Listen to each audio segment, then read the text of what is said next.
믿음은 무엇을 보고 믿느냐의 문제입니다라는 말씀으로 함께 은혜를 나누겠습니다. 믿음이란 무엇입니까? 우리의 구원과 축복과 영생에 가장 바탕이 되는 것이 바로 이 믿음인데, 우리가 믿음을 한마디로 뭐라고 정의할 수 있냐? 우리를 맡기는 거죠.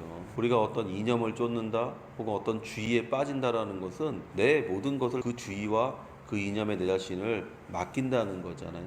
그래서 그것을 따라 생각하고 그것을 따라 행동하고 그것을 따라서 모든 것을 하는 거죠. 심지어는 자신의 목숨도 그것을 위해서 내어놓는 것이죠. 그래서 성경이 우리에게 차든지 덥든지 하라고 얘기하는 이유가 거기에 있는 것이죠.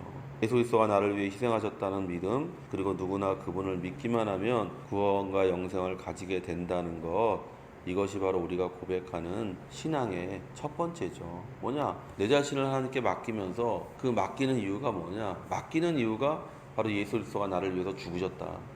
그리고 그 죽으신 예수님을 보내신 분이 우리 아버지이신 하나님이고, 그분이 예수님을 부활시키셔서 우리로 하여금 모든 것들이 이미 정복되었다라는 것을 우리로 알게 하셨다는 것. 그 지식을 가지고, 그 역사적 사실을 가지고 우리가 우리 자신을 하나님께 맡기는 것, 바로 그것이 믿음이라고 얘기하게 되는 것이죠. 믿으면 첫 번째로 가장 중요하게 나타나는 것이 뭐냐면 소망을 갖게 된다는 거예요. 믿음의 반대쪽을 동전을 뒤집으면 그 동전의 반대편에는 소망이 있다라고 우리가 얘기할 수 있죠. 소망을 가진 사람의 모습은 결코 비관적이거나 원망하거나 불평하는 모습이 아닐 것입니다. 우리가 출애굽한 이스라엘 민족을 보면 두 부류의 사람이 있잖아요. 한 부류의 사람은 젖과 꿀이 흐르는 가나안 땅을 확실하게 믿는 거예요. 하나님의 말씀을 믿으니까. 근데 그것을 믿지 않는 이스라엘 민족은 젖과 꿀이 흐르는 땅이 보이지 않으니까 뭐라고 얘기해요? 지금 배고프다. 조금 있다가 가나안에 가는 게 무슨 의미가 있냐? 지금 배가 고픈데, 지금 목이 마른데. 그러면서 원망하고 불평하는 것이죠. 소망이란 뭡니까? 견디는 거예요, 사실은.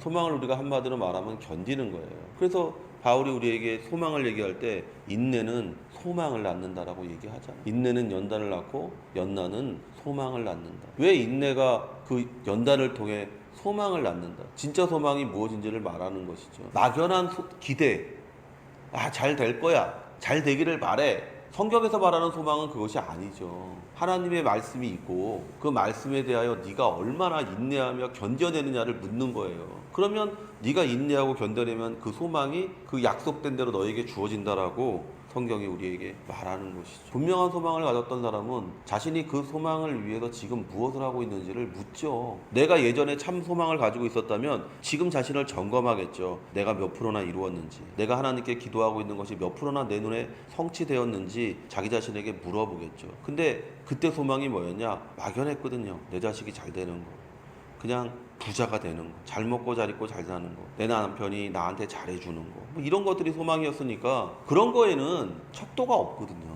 내 아들이 얼마큼 해야 잘 된 겁니까? 내 아들이 어떻게 돼야 잘 되는 겁니까? 내가 얼만큼 살아야 잘 사는 겁니까? 내 남편이 나한테 어떻게 해줘야 잘해주는 겁니까? 얼마나 막연한 소망이고 얼마나 막연한 기대였는지를 생각해보면 분명하게 알 수가 있는 것이죠.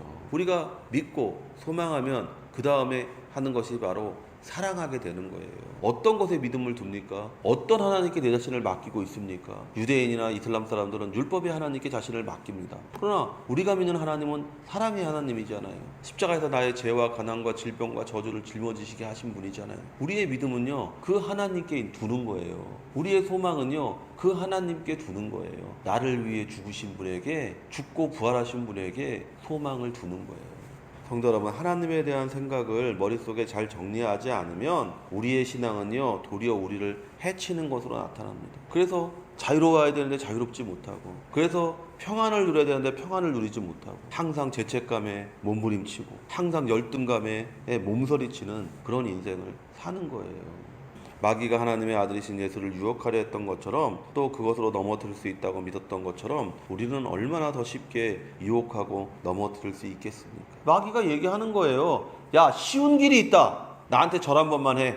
그러면 십자가 죽을 필요 없어. 내가 이거 다 너한테 줄게. 마귀가 예수님을 그렇게 유혹한 것처럼 오늘날 우리도 그렇게 유혹하고 있다고 생각하지 않으십니까? 그래서 땀 흘려 일하는 것을 비웃고 노력하는 것을 비웃고 그리고 그렇게 성취한 것들을 하나님이 주신 축복이라고 착각하고 있지는 않습니까? 얼마나 많은 성도들이 예수를 믿고 모든 것에서 자유를 누리는 것이 아니라 도리어 신앙 때문에 억압과 스트레스를 받지 않습니까? 믿음이 율법이 되고 율법이 자신의 족쇄가 되어서 믿는 것이 위선이 되는 그런 삶을 살고 계시지는 않습니까? 갈라디아서 5장 1절에 그리스도께서 우리로 자유케 하려고 자유를 주셨으니 그러므로 굳세게 서서 다시는 종의 멍에를 매지 마라. 자유하게 했는데 그 다음에 뭐라고 얘기하냐면은 굳세게 서서 종의 멍에를 매지 말라는 거예요. 우리 믿는 사람이 자유하게 되었는데 언제든지 우리가 종의 멍에를 매는 자가 될 수 있다는 거예요. 조금만 잘못 생각하면 그 자유함을 율법으로 바꾸고 신나고 즐거운 믿음 생활이 멍에가 되어서 우리를 억압하고 우리에게 스트레스를 주는 그 신앙생활이 될 수 있다라고 얘기하고 있는 거예요. 예수 믿는 것이 즐겁고 기쁘십니까? 아니면 예수 믿는 것이 힘들고 마음이 부담이 되십니까? 고통스러우십니까? 우리의 신앙 고백의 가장 기본이 되고 바탕이 되는 것은요, 하나님은 사랑이시라는 거예요.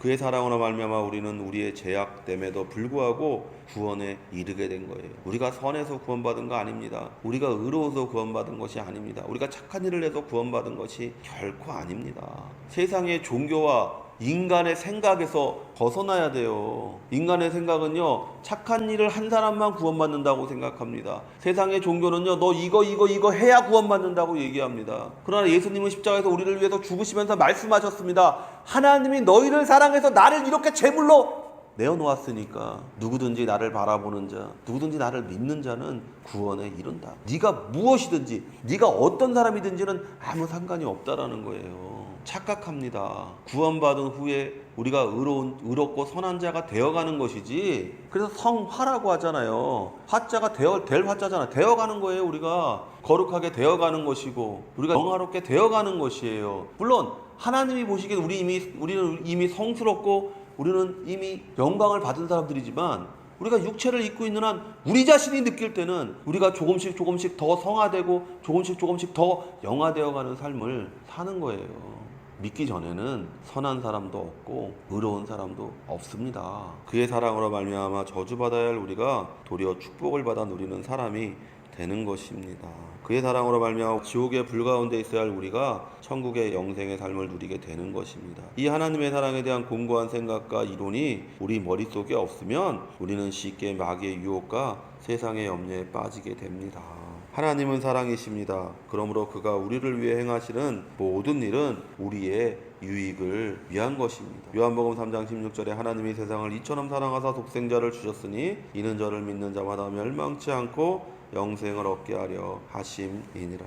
요한일서 4장 9절에서 10절에 하나님의 사랑이 우리에게 이렇게 나타난 바 되었으니 하나님이 자기의 독생자를 세상에 보내심은 저로 말미암아 우리를 살리려 하심이니라. 사랑은 여기 있으니 우리가 하나님을 사랑한 것이 아니요 오직 하나님이 우리를 사랑하사 우리 죄를 위하여 화목제로 그 아들을 보내셨음이니라. 보십시오. 죄인 되었을 때, 우리가 죄 가운데 있을 때 주님이 오셔서 우리의 죄를 위해 죽으셨습니다. 그리고 우리에게 그 십자가를 통해 우리의 죄된 모습을 보여주셨어요. 그래서 우리가 어떻게 합니까? 회개하잖아요. 세상 사람들은 나를 칭찬하고 법 없이도 살 수 있는 사람이라고 말할지 모르지만 내가 하나님 앞에서 얼마나 큰 죄인임을 내가 압니다. 그리고 내가 새로운 사람이 된다는 증거로 침례를 받고 하늘로부터 임하는 성령을 받아서 우리가 이제 그때로부터 하나님의 사람으로 변모해가고 하나님의 사람으로서 성장해가는 것이 바로 우리 믿는 사람의 가장 기본적인 모습인 거죠.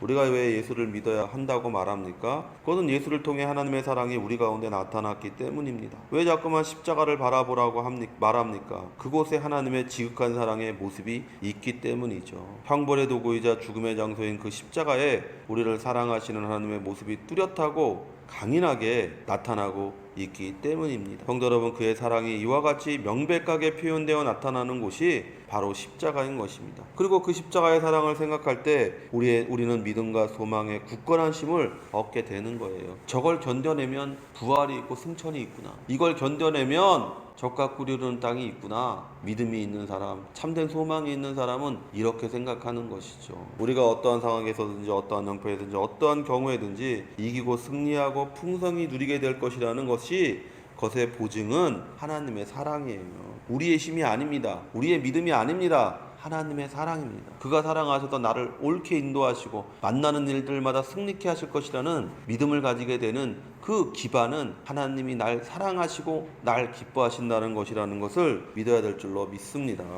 우리가 하나님의 사랑을 성경을 통해 읽고 알고 믿으면 우리 삶에 흔들리지 않는 소망이 생겨납니다. 그가 우리를 사랑하시니 모든 것을 우리에게 더해 주실 것이라는 믿음이 생깁니다. 그 믿음이 있으니 소망의 마음을 주체할 수가 없는 것입니다. 왜 소망입니까? 하나님이 우리를 사랑하신다는 믿음이 있으면 그 다음에 따라오는 것이 소망이에요. 우리가 보는 것이 믿음이 된다는 거예요. 그래서 무엇을 보고 있습니까? 십자가를 보면 믿음이 되는 거예요. 근데 여러분이 세상을 바라보면 믿음이 될 수가 없는 것이죠. 우리가 흔히 하는 얘기 중에 그 베드로의 이야기 너무나 잘 알고 있잖아요. 풍랑이 일고 있는데 예수님께서 걸어오십니다. 그들이 처음에 무서웠어요. 근데 풍랑이 멈췄다는 말이 없어요, 성경에. 풍랑이 불고 있는데 주님이 걸어오시니까 베드로가 말합니다. 주님이십니까? 그렇다면 나를 무리를 걸어 당신에게 오라고 하십시오. 그렇게 해라.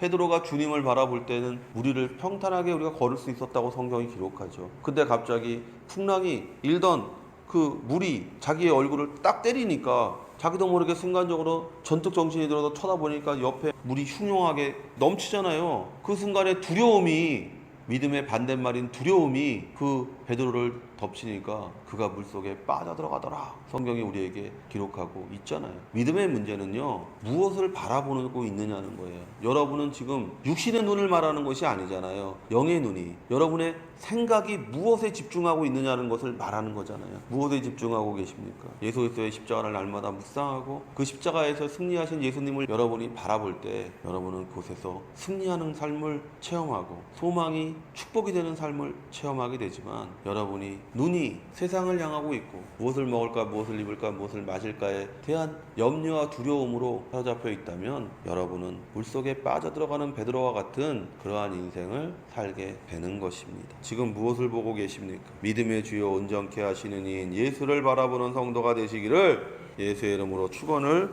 드립니다.